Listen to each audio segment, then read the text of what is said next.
Hello everyone, welcome back to my channel. আজ আমরা ৫টি গুরুত্বপূর্ণ সেন্টেন্স স্ট্রাকচার শিখতে যাচ্ছি, যেগুলো দিয়ে আমরা এই ধরনের বাক্যগুলোকে বলতে পারবো।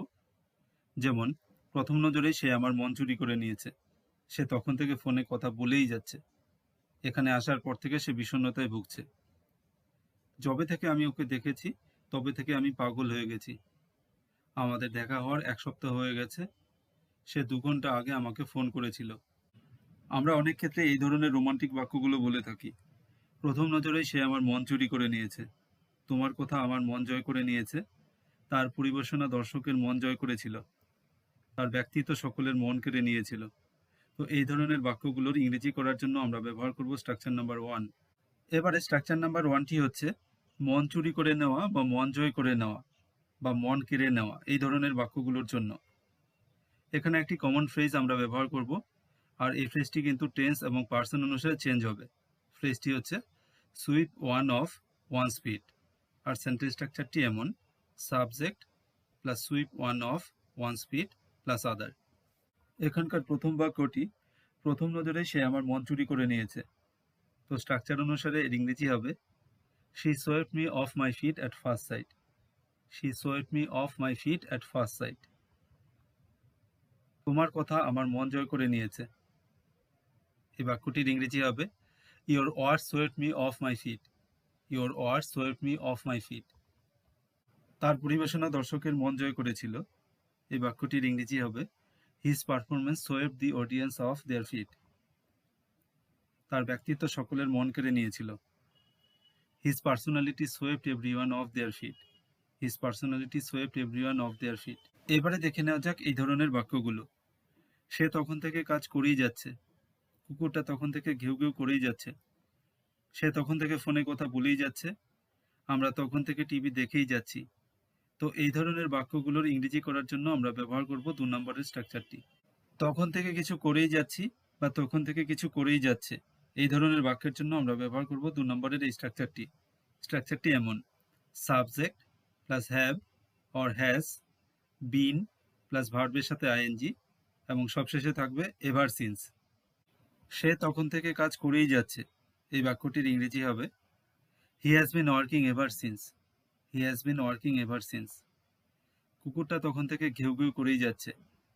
এর ইংরেজি হবে the dog has been barking ever since. The dog has been barking ever since. সে তখন থেকে ফোনে কথা বলেই যাচ্ছে। এই বাক্যটির ইংরেজি হবে হি has been talking over the phone ever since. He has been talking over the phone ever since. আমরা তখন থেকে টিভি দেখেই যাচ্ছি। We have been watching TV ever since. We have been watching TV ever since. এবারে দেখে নেওয়া যাক আরও কিছু ধরনের বাক্য। যবে থেকে আমি দিল্লিতে আছি সে আমার কাছে আসে। এখানে আসার পর থেকেই সে বিষণ্ণতায় ভুগছে। ডিভোর্সের পর থেকেই সে একজন নতুন বান্ধবী খুঁজছে। তুমি যবে থেকে এই কাজে যোগ দিয়েছ তবে থেকেই তুমি ব্যস্ত। ছোটবেলা থেকেই সে পশু পাখির প্রতি বিমোহিত। যবে থেকে আমি ওকে দেখেছি তবে থেকে আমি পাগল হয়ে গেছি। তো এই ধরনের বাক্যগুলোর জন্য ব্যবহার করব আমরা স্ট্রাকচার নাম্বার 3। তো আমরা দেখলাম এই ধরনের বাক্যের দুটো পার্ট থাকে, যবে থেকে এরপর একটা কিছু, আবার তবে থেকে এরপর আরেকটা কিছু। আবার এমন করেও হয় কোনো কিছু এরপর থেকেই তারপর আরেকটা কিছু। তো বাক্যের দুটো পার্ট একসাথে হয়ে এই বাক্যগুলো হয়। তাই ইংলিশেও এমন হবে, তবে ইংলিশে দুটো ক্লজ আলাদা, দুটো ক্লজ একসাথে হবে। যেমন এইভাবে হতে পারে since plus present perfect tense বা পাস্ট টেন্স, এরপর একটি কমা, তারপর প্রেজেন্ট পারফেক্ট কন্টিনিউয়াস টেন্স। আবার এভাবে হতে পারে present perfect continuous tense plus ever since plus present perfect tense বা পাস্ট টেন্স। এবারে এই বাক্যটি তুমি যবে থেকে এই কাজে যোগ দিয়েছো তবে থেকেই তুমি ব্যস্ত। তো তুমি যবে থেকে এই কাজে যোগ দিয়েছো এটি হচ্ছে প্রেজেন্ট পারফেক্ট কন্টিনিউয়াস টেন্সে রয়েছে। তাই আমরা এখানে এই স্ট্রাকচারটি ফলো করব, present perfect continuous plus ever since plus past tense. তো সেন্টেন্সটি হবে you have been busy ever since you joined the work. ছোটবেলা থেকে সে পশু পাখির প্রতি বিমোহিত। তো এই বাক্যটির ইংরেজি আমরা এভাবে বলতে পারি since he was a child he has been fascinated by animals. আবার এভাবে বলা যায় he has been fascinated by animals ever since he was a child. যবে থেকে আমি ওকে দেখেছি তবে থেকে আমি পাগল হয়ে গেছি। তো এর ইংরেজি আমরা এইভাবে বলতে পারি, since I saw her I have lost my mind. আবার এভাবে বলতে পারি, I have lost my mind ever since I saw her. এই ধরনের বাক্যগুলো আমরা দুটো স্ট্রাকচার দিয়ে করতে পারি। আবার শেষের যে বাক্যটি রয়েছে, এই বাক্যটির জন্য আমরা স্ট্রাকচারটি একটু চেঞ্জ করে তারপর করেছি। এবারে এই বাক্যটি, যবে থেকে আমি দিল্লিতে আছি সে আমার কাছে আসে। এর ইংরেজি আমরা স্ট্রাকচার অনুসারে এভাবে বলতে পারি, since I have been in Delhi he has bin coming to me. বা এমন করেও আমরা বলতে পারি, হি has bin coming to me ever since I have been in Delhi. এখানে আসার পর থেকে সে বিষণ্ণতায় ভুগছে। এর ইংরেজি এভাবে হবে, since he has shifted here he has bin depressed.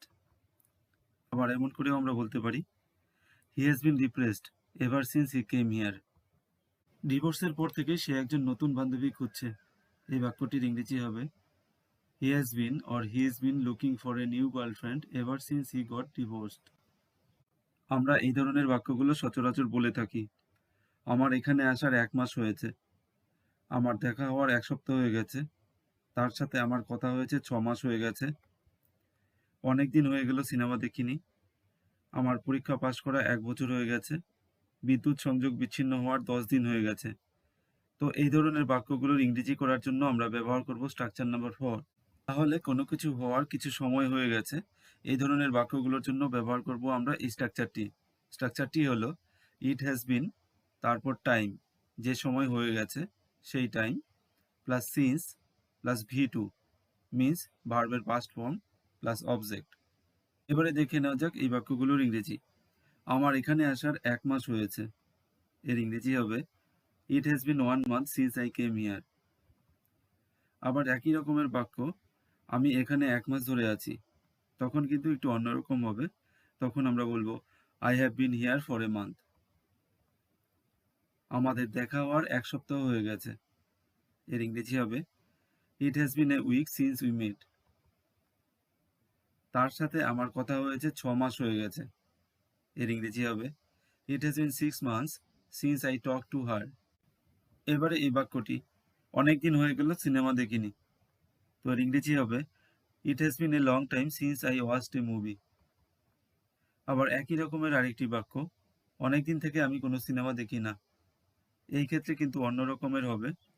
এই সেন্টেন্সটি হবে, I haven't watched A movie in a long time.